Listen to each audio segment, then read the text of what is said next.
premières informations qu'on vous donne, on a détourné ici. On n'a pas fait cela.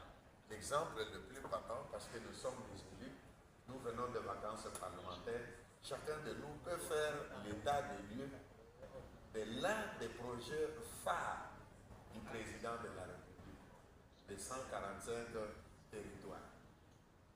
On a annoncé ça avec pompe, les équipes se sont déployées, la population a cru et même a renouvelé les mandats du président de la République, parfois rien que sur base de ces projets-là, en dehors de la gratuité. Parce qu'il y a des gens qui se sont dit, voilà, depuis 1960, nous n'avons que les infrastructures laissées par les Belges. Et voilà un président qui arrive et qui dit qu'il faut maintenant renouveler les infrastructures.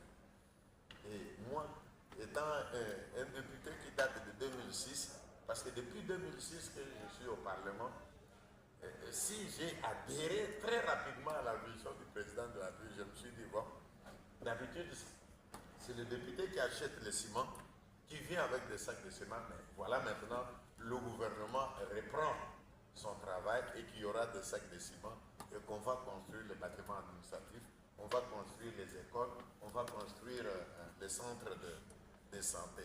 Même si on a inversé, on aurait dû commencer par les infrastructures routières pour aboutir aux autres infrastructures. Peu importe, mais ce qui est arrivé, ça a redonné de l'espoir à la population.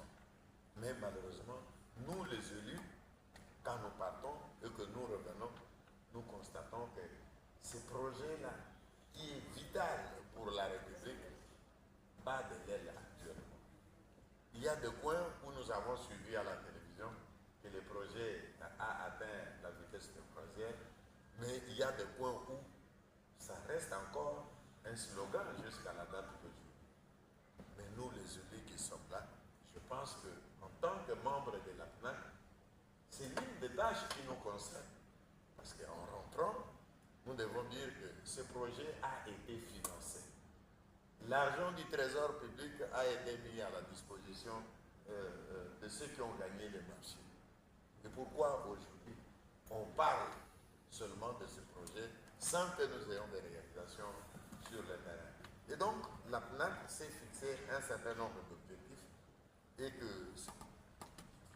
nous devons atteindre. Et c'est pourquoi nous, depuis 2013, nous nous sommes retrouvés certainement dans cette même capitale de Kampala, où nous avons trouvé que les autres pays, surtout les pays de la SADC, se sont impliqués dans le réseau de parlementaires africains contre la corruption. Et d'ailleurs, il y a le professeur Diallo qui, lui, est à Jakarta, dans une réunion internationale de lutte contre la corruption, qui ne concernait que le parlementaire. Il a dit, nous n'avons pas assez de temps à perdre. Vous m'accordez 20 minutes pour vous parler de la corruption. Qu'est-ce que je veux vous dire? J'ai seulement 2 mots. Et en moins de 5 minutes, vous connaissez tous, parce que vous êtes des parlementaires, l'émission d'un parlement. Vous votez les lois, vous contrôlez. Maintenant, vous qui êtes dans la salle, je vous pose la question. Est-ce que vous assurez le contrôle dans vos pays? Est-ce que le contrôle est effectif? Donc, les députés nationaux, les sénateurs et les députés provinciaux. Je sais que vous êtes jaloux de votre mandat. Il faut l'être. Et donc, en fonction ou honoraire, c'est ce que disent les statuts du réseau, que celui qui a déjà été parlementaire, donc peut rester dans le réseau, même quand il n'est pas réélu. Et donc, il peut exercer les activités de la PNAC. Ils n'avaient pas encore repris les mandats et qu'ils ont été réélus. Nous avons dit, nous allons harmoniser à l'interne pour que les disjoncteurs et tous les autres... Avec cet observatoire, parce que j'avais suivi à la télévision qu'on aurait arrêté le président ou le directeur général. Je crois que vous allez un peu nous éclairer là-dessus pour qu'on sache concrètement comment on va travailler. Parce que c'est un terrain glissant, ce combat dans lequel nous sommes engagés. Mais il faudrait vraiment travailler avec des gens crédibles. Et nous-mêmes aussi, nous devons être crédibles, le prendre au sérieux, comme vous l'avez souligné. Donc je voudrais juste savoir un peu le partenariat qu'il y a avec la société civile. Quelle structure exactement? Et l'OAC, où est-ce que nous en sommes? Membre d'une assemblée nationale, donc des députés, qui travaillent à l'Assemblée nationale. Est-ce que c'est vraiment clair dans les têtes de toutes nos têtes ici? C'est vraiment très clair notre façon de travailler, notre interface, ou je ne sais pas comment, de liaison avec l'Assemblée nationale, avec les bureaux de l'Assemblée nationale. Est-ce que c'est très clair dans nos têtes?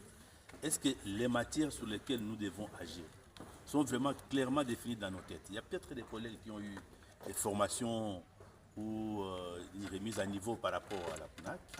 Moi, je n'ai jamais eu cette chance-là.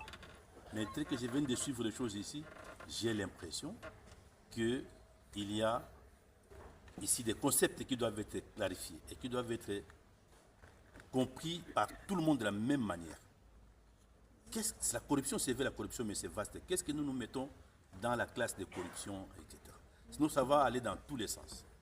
Donc, il y a je vais dire qu'il faut que certains contextes soient vraiment clarifiés, que tout le monde ait la même compréhension des choses, mais qu'il faut aussi les formalismes bien clarifiés pour que nous sachions notre mode opératoire.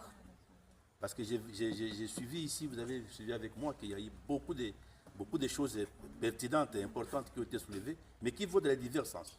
Côté justice, côté vol, côté etc. etc. Quel devrait être notre mode opératoire? Je me pose cette question. Où est-ce qu'on peut la classe?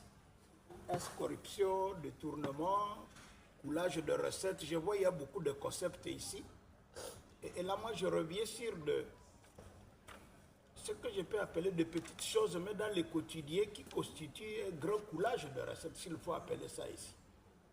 Dernièrement, le chef de l'État vient de dire que le passeport revient à un rabaissé à 75 $. Au lieu de 99. Alors que nous savons tous bien que nous n'avons jamais acheté ce passeport à 99. Nous le savons bien. Le minimum pour avoir un passeport ordinaire, il faut avoir 150 $, au moins. Alors, tous ces commissionnaires-là, à commencer par l'ANER, qui est devenu comme aussi service de mobilisation de recettes. Chez ANER, on donne autant, chez tel, on donne autant, jusqu'à atteindre 150, 160, 170. Il y en a même, on vous dit que vous voulez express 250. Bon, aujourd'hui, le permis de conduire, on dit que c'est autant. Tout ce qui s'ajoute là, au-delà de ce qui est réellement exigé. Nous classons ça où? La lutte contre la corruption. Donc, ce qui est important, c'est que c'est le député qui fait des lois. C'est le député qui est l'initiateur des lois.